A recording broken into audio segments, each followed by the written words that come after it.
Hey everyone, Phil here with an exclusive video. I'm actually not even streaming right now, but I'm noticing more and more over the course of today as I've been playing Dragon Age the Veilguard, as you'll see some animations of right here.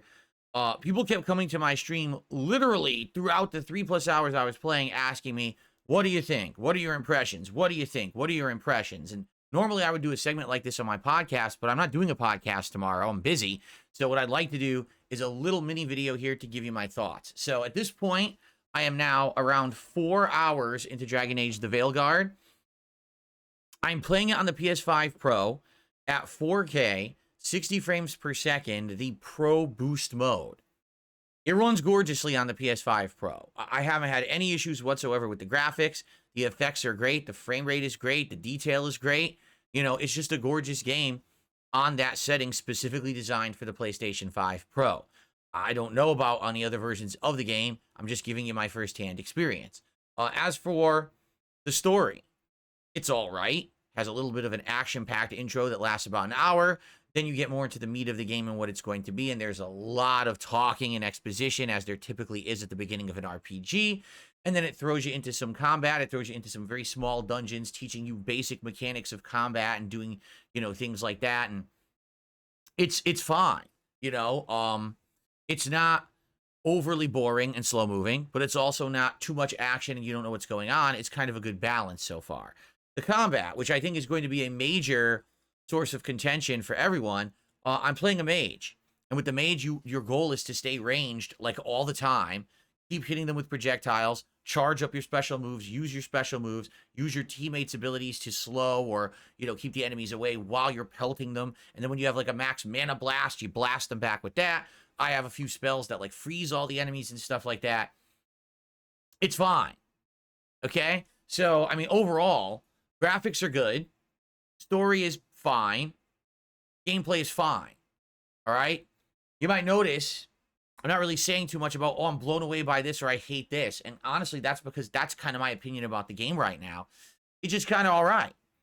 There are some references to previous Dragon Age games. I've already run into a few different characters from the previous games. We've already run into one enemy type that's directly from the previous games. We just don't know exactly how it ties into the plot yet. So if you're the fan of the previous Dragon Age games and you're like, gee, I wonder if this is just like a reboot. It's not. It's definitely a continuation of the plot from the older ones. But you also don't seem to need to have too much prerequisite knowledge about the previous games to really jump into this one. It's not super confusing or anything like that. Easy. It's pretty straightforward. There's some puzzles. There's some hidden things. A lot of looting, just like any of these action-based RPGs. Don't expect it to be more like a turn-based RPG. Dragon Age Origins allowed you to kind of freeze time and tell each teammate what to do. Well, yes, you can open up a big menu and you can tell each teammate, use this ability, but it's not as strategic as all that like it was back then. It's much more like Inquisition, where it's more action-based, and most of the time your teammates will be doing whatever they want, and then when they have an ability charged up, then you'll tell them, okay, you freeze the enemy, you hit the enemy with the second attack, that creates an explosion that does like big damage to everyone. And that's pretty much the extent of it so far. I'm only 4 hours in. I'm going for like a frozen like ice / necromancer style build, and I'm only like 5 or 6 levels, so you can only pick one ability per level. So I'm leveling up in that direction, getting there. The game on normal doesn't feel overly difficult, nor does it feel too easy, but I haven't really like died yet. I almost did, but I had an ability that if you're about to die, that basically you'll get one auto heal, so it saved me and I didn't die because of that. Bosses, there's been a couple, but nothing too major or crazy.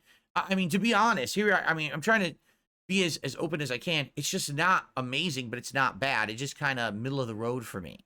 And it's funny because I had a viewer who's been playing it way more than me. I'm only like 4 hours in, and they've been playing it all week. They're like 20 hours in, and they're like, yeah, I'm 20 hours in, and that's pretty much how I feel. Like, there's nothing bad.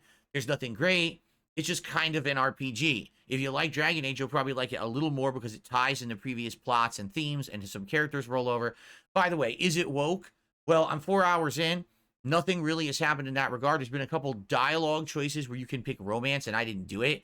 Because, I mean, you're just starting your adventure. Why are you trying to mac it to everyone right away? It wouldn't even make sense.